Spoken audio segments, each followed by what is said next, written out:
Oi pessoal, hoje eu gostaria de falar com vocês sobre duas variações de exercício para deltoide, o desenvolvimento e a elevação lateral, e falar alguns detalhes da cinesiologia e da biomecânica desses dois exercícios para vocês depois chegar numa conclusão, o que vai ser melhor, quem pode, quem não pode, ou a maneira ideal de fazer, pensando sempre no deltoide, que é o músculo principal alvo desse exercício.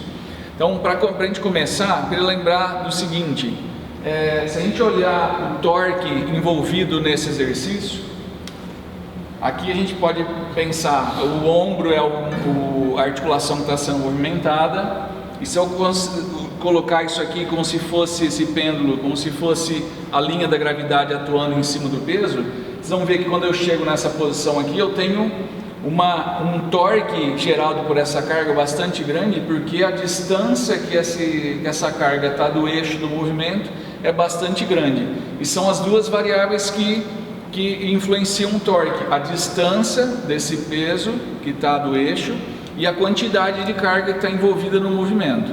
Outra coisa que vocês têm que ver nesse exercício também é a amplitude do movimento. Eu consigo fazer 90 graus de amplitude utilizando o deltoide e supraespinhal. Então, uma ótima amplitude de movimento, toda executada pelo deltoide. Se a gente comparar isso com o desenvolvimento, você pode vir aqui, por favor. No desenvolvimento, fica na posição já para fazer. Vocês vão ver o seguinte, ó, nessa posição inicial, já começa o exercício com 45 graus de abdução. Então a gente perde 45 graus da abdução só para poder segurar a barra, tá? Que esses 45 graus seriam executados pelo deltoide. Aí, fica na posição. Um outro detalhe importante: o eixo do movimento é aqui a articulação do ombro. Olha onde está a carga, ó, em cima da minha mão aqui, né? Olha a distância que tem o braço de momento. Então, como o braço de momento é metade do braço de momento utilizado pela elevação lateral, normalmente o que eu vou fazer? Posso dobrar a carga que eu estava usando em relação à elevação lateral, mas o torque proporcionado em cima do deltoide é o mesmo. Então a gente precisa pensar nisso, porque normalmente eu escuto bastante o pessoal falar: não, eu gosto de fazer o desenvolvimento porque eu consigo colocar muito mais carga do que na elevação lateral. E um dos motivos de conseguir aumentar bem a carga é essa diminuição do braço de momento, mas na verdade não aumenta a intensidade do exercício, porque o torque é muito menor aqui do que acontece o torque com o cotovelo estendido na elevação lateral. Beleza. Um outro ponto é que, além de partir de 45, a hora que eu chego aqui, ó, acabou o movimento onde o deltoide está participando como motor principal, né? Depois ele continua trabalhando aqui, mas eu tenho uma grande movimentação da escápula para conseguir chegar com o ombro nessa altura, tá?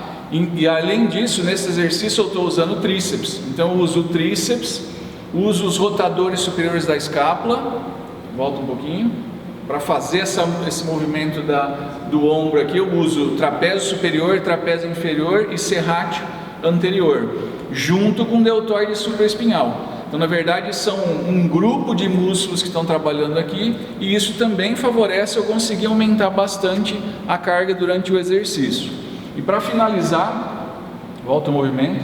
Se vocês olharem publicações científicas que falam de movimentos acima da altura da cabeça, overhead activities, como a maioria das publicações fala, é quando a mão passa acima da altura da cabeça. Mas na verdade não é o problema da mão estar acima da altura da cabeça, e sim, quando a mão passa da altura da cabeça, o cotovelo, né, o húmero, passa de 90 graus na articulação do ombro. E isso está envolvendo risco de lesão, de compressão do supraespinhal e do tendão longo do bíceps braquial, que é muito comum, né? Síndrome do impacto. A gente fala lesão do manguito rotador, o principal do manguito lesado é o supraespinhal.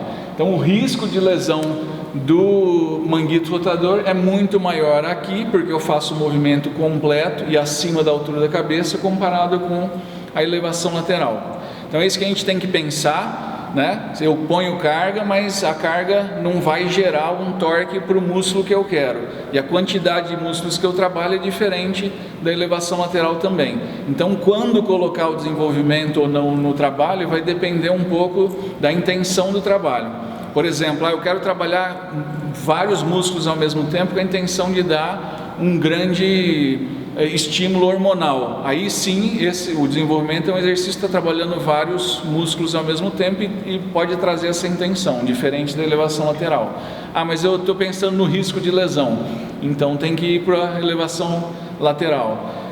Não estou preocupado com nenhum, o foco tem que ser no deltoide. Talvez a elevação lateral eu consiga enfatizar bem melhor o deltoide do que no desenvolvimento.